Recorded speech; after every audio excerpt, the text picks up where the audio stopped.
Trading करते समय chart पर एक ऐसी कैंडल बनती है जो देखने में भले ही छोटी लगती है, लेकिन यह अकेली कैंडल मार्केट का पूरा ट्रेंड रिवर्स करने की ताकत रखती है। बहुत से ट्रेडर्स इस कैंडल को देखकर गलत तरीके से ट्रेड एंट्री करते हैं और अपना पैसा गंवा देते हैं। तो आज के इस वीडियो में हम प्राइस एक्शन ट्रेडिंग में बहुत ही इंपॉर्टेंट माने जाने वाली हैमर कैंडल के बारे में डिटेल में समझेंगे।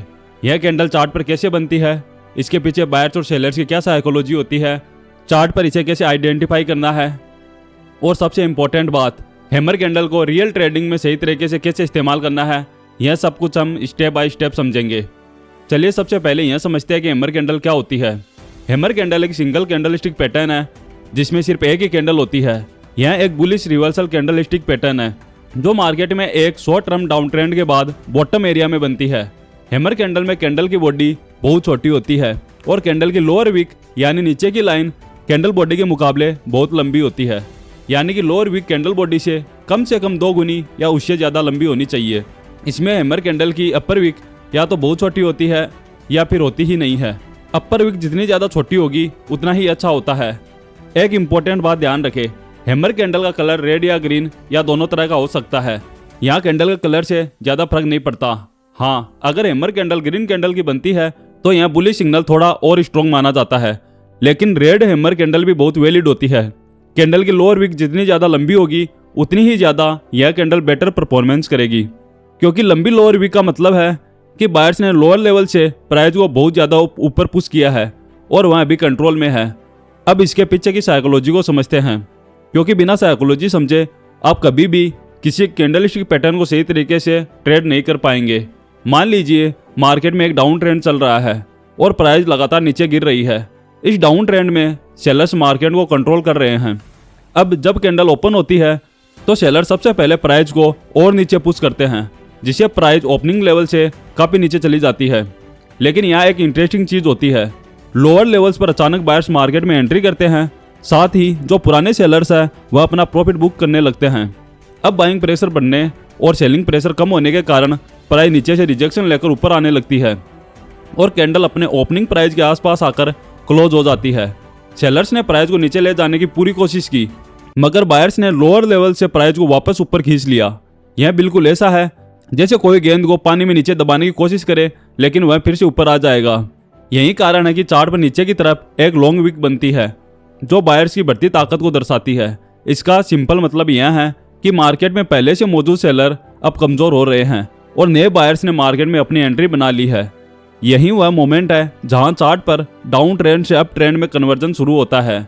बेसिक्स और साइकोलॉजी जानने के बाद अब सबसे इंपॉर्टेंट पार्ट हैमर कैंडल को रियल ट्रेडिंग में कैसे इस्तेमाल करना है यह जानते हैं। पॉइंट नंबर 1, सिर्फ हैमर कैंडल को देखकर ट्रेड एंट्री नहीं करनी चाहिए। यह सबसे बड़ी गलती है जो ज़्यादातर रिटेल ट्रेडर्स करते हैं। मार्केट में अगर प्राइस लोअर लोज का फॉर्मेशन बनाते हुए तेजी से नीचे जा रही है तो सिर्फ एक हैमर कैंडल को देखकर रिवर्सल ट्रेड में एंट्री नहीं करनी चाहिए। किसी भी हैमर कैंडल को सही तरह काम करने के लिए चार्ट पर की लेवल्स का सपोर्ट चाहिए होता है, जैसे कि सपोर्ट एरिया, डिमांड जोन या मूविंग एवरेज। अगर हैमर कैंडल किसी स्ट्रॉन्ग लेवल के पास बन रही है तभी यह एक रिलायबल सिग्नल होता है। पॉइंट नंबर 2, कंफर्मेशन कैंडल का वेट करो।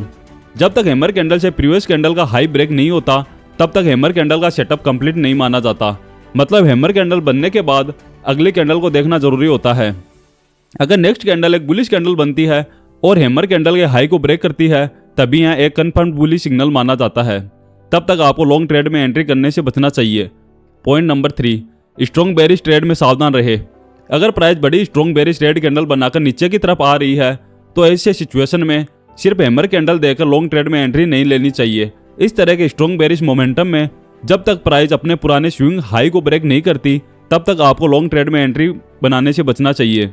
चलिए अब कौन से चार्ट कंडीशन में हैमर कैंडल को कैसे ट्रेड करना है यह जानते हैं।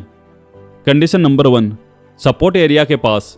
यह मार्केट में डाउन ट्रेंड मोमेंटम है। सेलर्स प्राइस को लगातार नीचे पुश कर रहे हैं, लेकिन जैसे ही प्राइस चार्ट पर बने सपोर्ट एरिया के आसपास आती है सेलर्स प्राइस को नीचे ले जाने में असफल हो जाते हैं, जिसके कारण चार्ट पर एक हैमर कैंडल फॉर्म होती है जिसमें लोअर साइड में लॉन्ग विक बनी है। इसका मतलब बायर्स ने इस लेवल पर बहुत स्ट्रॉन्ग बाइंग की है। इसलिए अगर हैमर कैंडल के बाद नेक्स्ट बुलिश कैंडल इसके पीछे कैंडल के हाई को ब्रेक करती है तो यह मार्केट में आने वाले रिवर्सल का सिग्नल माना जाता है, जिससे आप यहां लॉन्ग ट्रेड में एंट्री कर सकते हैं। कंडीशन नंबर 2, ट्रेड कंटिन्यूएशन में। यहाँ प्राइस अप ट्रेंड में मूव करते हुए हायर हाइज और हाई लोज का फॉर्मेशन बनाती है।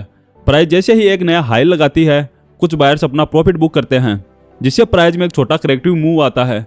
पिछले हाई पॉइंट पर चार्ट में एक सपोर्ट लाइन बनने से प्राइस इस सपोर्ट लाइन तक जैसे ही आती है, फिर से न्यू बायर्स मार्केट में एंट्री करते हैं, जिससे चार्ट पर हैमर कैंडल बनती है। यहाँ हैमर कैंडल को एक फ्रेश एंट्री पॉइंट की तरह इस्तेमाल किया गया है। प्राइस एक्शन में बनने वाले की लेवल के साथ कैंडलस्टिक पैटर्न का इस्तेमाल करके आप यहाँ लॉन्ग ट्रेड एंट्री बना सकते हैं। कंडीशन नंबर 3, सेलिंग प्रेशर कम होते हुए। यहाँ एक बेरिश ट्रेंड में चार्ट पर 2 बड़ी रेड कैंडल बनती है, जिससे मार्केट में एक स्ट्रॉन्ग डाउनफॉल आता है। इन 2 कैंडल्स में प्राइस एक बहुत बड़ा अंतर पार कर लेने से इसके बाद मार्केट में नए सेलर्स और ऐड नहीं होते, जिससे प्राइस छोटी छोटी रेड कैंडल बनाते हुए नीचे जाती है।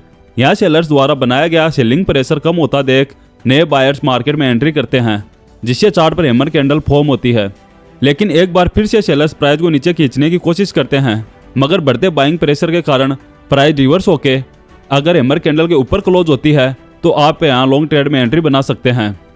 ट्रेड एंट्री के बाद स्टॉप लॉस और टारगेट कहाँ लगाना है यह जानना बहुत जरूरी है। हैमर कैंडल के लोअर वीक यानी सबसे नीचे के पॉइंट से थोड़ा नीचे आप अपना स्टॉप लॉस लगाकर लॉन्ग ट्रेड में एंट्री कर सकते हैं। लेकिन अगर हैमर कैंडल के वीक लो के थोड़ा नीचे कोई सपोर्ट लेवल चार्ट पर बना हुआ है तो आपको अपना स्टॉप लॉस इस सपोर्ट एरिया के नीचे रखना चाहिए, जिससे स्टॉप लॉस हंटिंग से आप अपने स्टॉप लॉस को बचा सकेंगे। हैमर कैंडलस्टिक पैटर्न में ट्रेड एंट्री करने के बाद आप सबसे नज़दीकी स्विंग हाई को अपना पहला टारगेट मान सकते हैं, लेकिन आपका टारगेट कम से कम 1:2 के रिस्क टू रिवॉर्ड रेशियो को फॉलो करने वाला होना चाहिए।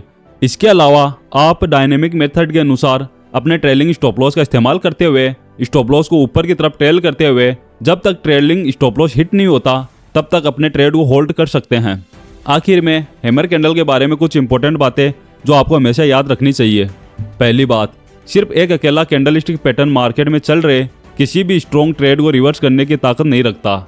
इसीलिए जब तक आपको चार्ट पर बनने वाले प्राइस एक्शन के मुताबिक कोई ट्रेड एंट्री सिग्नल नहीं मिलता है, तब तक सिर्फ एक कैंडल को देखकर ट्रेंड के अपोजिट जाकर ट्रेड में एंट्री नहीं करनी चाहिए। दूसरी बात, हैमर कैंडल के साथ साथ आपको चार्ट पर प्राइस एक्शन में बन रहे सपोर्ट लाइन, डिमांड जोन और मूविंग एवरेज का भी इस्तेमाल करना होगा। बिना की लेवल के सपोर्ट के हैमर कैंडल अकेले काम नहीं करती। इसीलिए इस वीडियो में जो भी बातें बताई गई है कृपया उसे जितना ज़्यादा हो सके उतना चार्ट पर प्रैक्टिस करें, जिससे आपको इसे समझने में आसानी होगी। अगर आपको हमारा ये वीडियो अच्छा लगा तो वीडियो को लाइक और चैनल को सब्सक्राइब करना ना भूलें।